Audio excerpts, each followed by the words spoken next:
Hello everyone, my name is Brian. I make artifacts with AI, and today I wanted to talk about my process in building a asteroid style shooter. And I just kind of wanted to start from the beginning with the most basic version and how we got to the final version, which is available for free if you want to check the links in my bio. But when it comes to building with AI and games, I found that there is not quite an academic understanding about what exactly is a game or a fun game. It has to do with loops and end states and stuff like that. But, if you ask the computer for an Atari style shooter that's fun, it'll kind of understand what you mean, but it won't quite get it.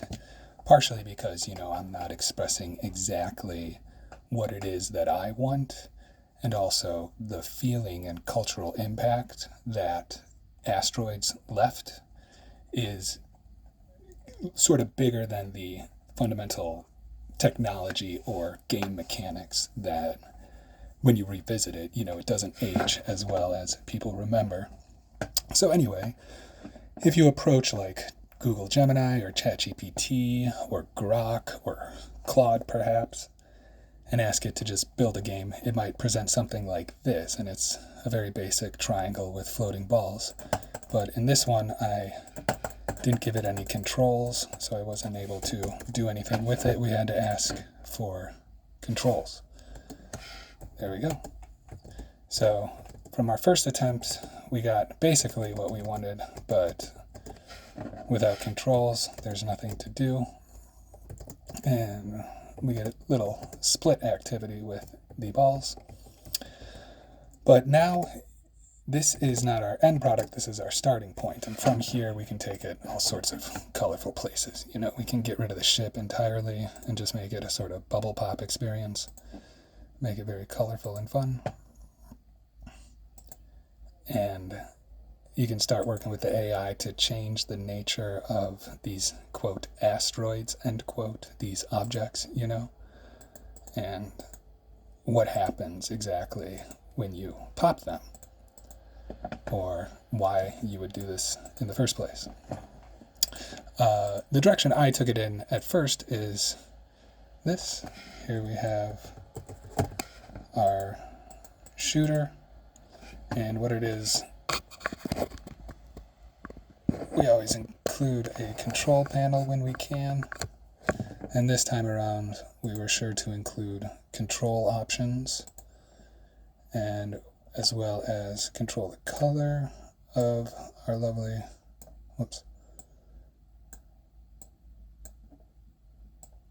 there we go. We can control the color. I'm sorry he still shoots while I'm doing the menu, but let's just do a nice little mix. And as well, the object density, we can control how many appear on screen, which I'll show you. But also the parallax effect we add here is controlling the skin tension of the asteroids. We endow it with emotional tensions. We can do languid, or we could choose to do apoplectic. Get them a little bit more angry. There we are, I'll switch over here. So here we have our apoplectic asteroids. There we go, let's try and get them. Shooting them just makes them angry, it seems. And we have our more resonant ones. Resonant, I guess, sort of dreamy and floating about.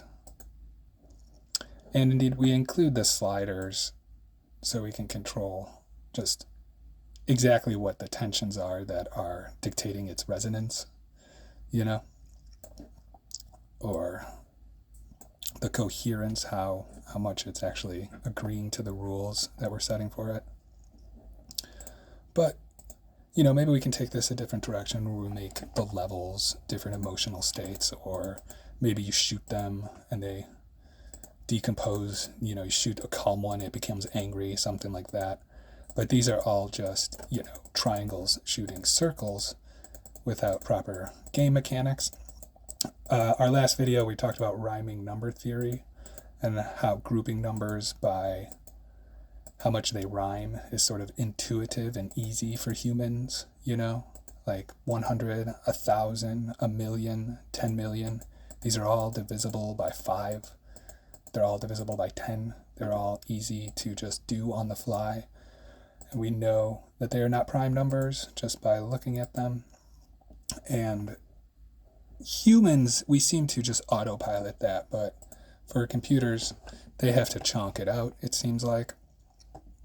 So this is our first version of the rhyming number theory applied to our asteroid shooter. So we kind of go through evolution of this and then integrate different colorful ideas, but then pull it back to a rhyming number focused one. And what we have here is different asteroids with numbers in them, and when you shoot them, they decompose into their factors.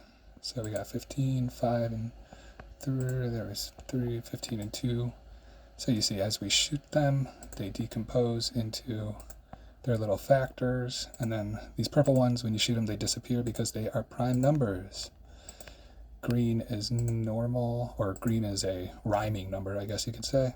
Primes are non-rhyming numbers. And, sorry. It does include a little bit of a menu on this one. We could spawn more and lock the FPS, the frame rate, whatever, but I don't think we're going to get too chonky just in this iteration. But from here, we'll just do a quick... this is more towards the final product, where you have real numbers and real weapons at the bottom. And now we can just step off into what is actually the one you could stream on your own. Let me just go to my dashboard and show you. These are the various offerings we have for free at our itch.io Parallax Game Studio site.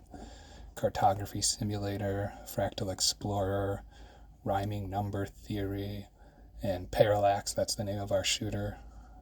So yeah, these offerings are free, and we intend to keep them free just to introduce ourselves, and I suppose moving forward we'll probably start charging for something, maybe a better Fractal Explorer that can just be infinitely iterated. Maybe we can revisit the lifting a rock and see if we can get those centipedes to work the way we wanted to. But for now, let's return to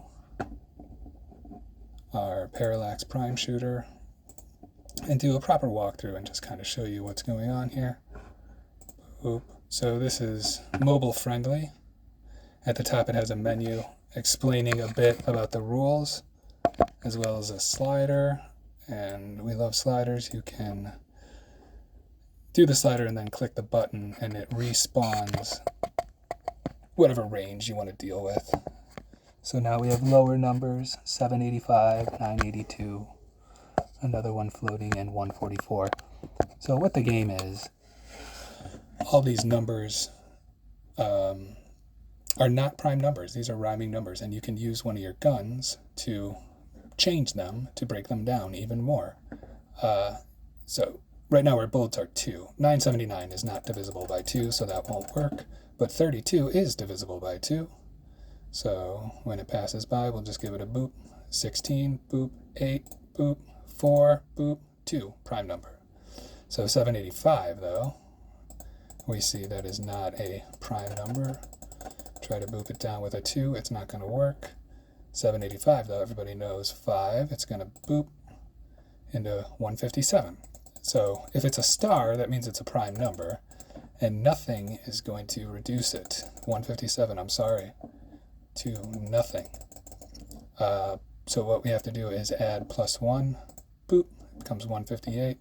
How about we make it 160, and then do a 5, 32, and then we can do 2, 16, 8, 4. It's a star. Boop. And what is that? Boop. So 982, 491, it's a prime number. Factor, root, well, the square root of a prime number? No. We got to add 1. 492. Let's just do it. Everybody loves going to 5s because that's just easier. What is that? 99. Let's just do 1. And boop, boop. 25 is easy. Oh, let's do a root, actually. Nice. So that is fun at lower levels, but the parallax idea is to see how high that slider can go and introduce these larger numbers. 846, 739. Where do you come up with this?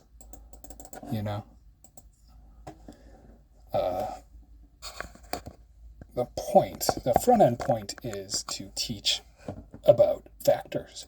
Just watching the video, don't you get it? Do you not get it? 804,003, add 2, hit 5, add some more, hit 5 again. You got to factor those down. You got to reduce them. There we go. Find what reduces them. There's a prime number. Oh, we missed it. We had a prime right there. Come on, break it down. 2, 2, 2, 2. I guess if you get 4, yeah. It's easy to round it off to a 5. Oh, we are so close. We're so close. 483, 485, 97. Boom. So yeah, the idea is to reduce these large numbers to smaller primes and kind of teach you a little bit, not you, but teach the computer maybe a little bit about what makes a game fun, what makes primes interesting. I don't know. Please. I don't know if this is actually a fun game, but prime numbers show up in pairs like that. Does anyone know why? Can we get a good answer on that? But I believe you get the idea. We can learn about prime numbers and breaking them down if we want to, just by learning the rules of the game, and maybe even get more intuitive. Let me back up a little bit. Get more intuitive about what is a good looking way to break it down. How do we know when a 3 is going to help us? 1167, nothing. It's this one's 787, 683. Is 3 going to help? Yes. 3 doesn't help here though. Gotta add.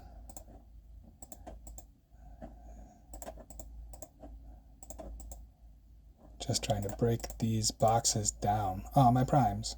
I guess. So like I said, the front end is to reduce it and get people thinking about primes in different ways, get the computer to think about primes in different ways, grouping them in different ways, finding the music in rhyming number theory. But also, how high can this simulator go? We have some pretty high numbers, 846, 739. It's a high prime number.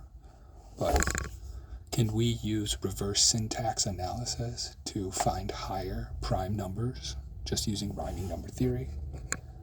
Is that something we can create a universe with Google Gemini and find higher prime numbers? Or not? I'm not sure exactly, but we posted this video for free, and you're welcome to try it out and let us know what you think. Thank you again for stopping by, and hope to see you again soon.